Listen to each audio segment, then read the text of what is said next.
So tell me a little bit about the concepts that we're talking about here today that have resonated most with you and the work that you're doing at your company. So I think that the most innovative concepts that I've seen here today, which really resonate to where we want to go, is probably more around artificial intelligence and its use and its applicability in learning. I'm also really interested in adaptive learning, not only because it gets learners more focused and saving time of those that already know the materials, making it more engaging.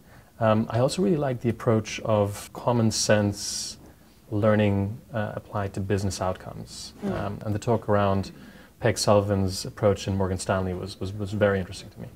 How would you see incorporating AI at Phillip Morris? So we're already thinking about how we use AI for hiring. In the learning space, we're also trying to figure out how we can gauge what type of learning needs are necessary in our leadership and culture initiatives.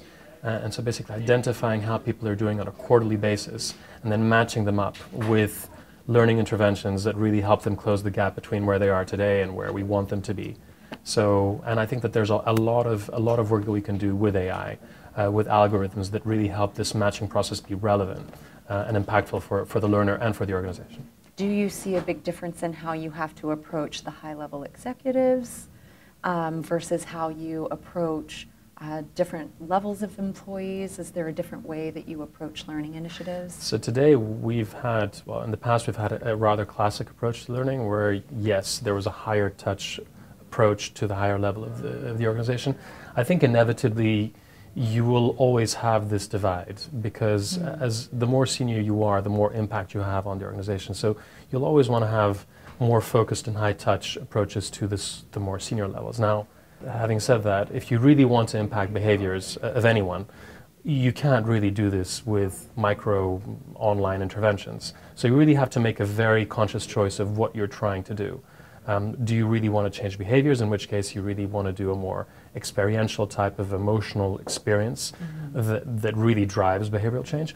Or do you want to just provide resources on, I don't know, how to change a light bulb or whatever it is that you're trying to do in terms of just watching a quick video or a reference card that will allow you to do that better.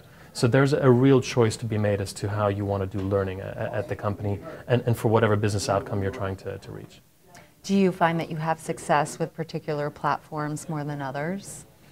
We're in the middle of a really significant transformation at Phillip Morris. So we're moving from decades of successful business with our conventional products, and our CEO has set out a really bold new vision for a smoke-free future at Phillip Morris, which is really exciting, but it involves really changing not only the products that we sell and how we sell them, going from a normal pack of cigarettes to mostly technology-driven innovations of devices that require customer care and different ways of selling and converting existing adult smokers to our new products, but also a new wave and a new mindset of working at the company, within the company.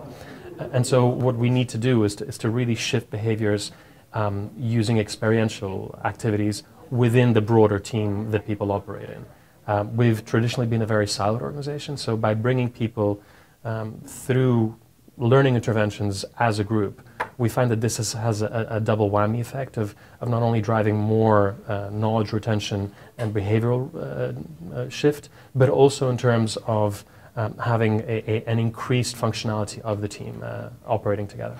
I mean, you are changing a tremendous amount with this enormous history. What are you learning in that process? Are you at a point where you're able to reflect on? Well, this big transformation has been in the works for quite a while. I mean, PMI has invested billions of dollars in research and development to come up with products that really resonate with adult smokers. So it's been a journey that has started quite a while ago, but the actual commercialization has been more recent. And we're really in the middle of this, I think, quite bold transformation at PMI.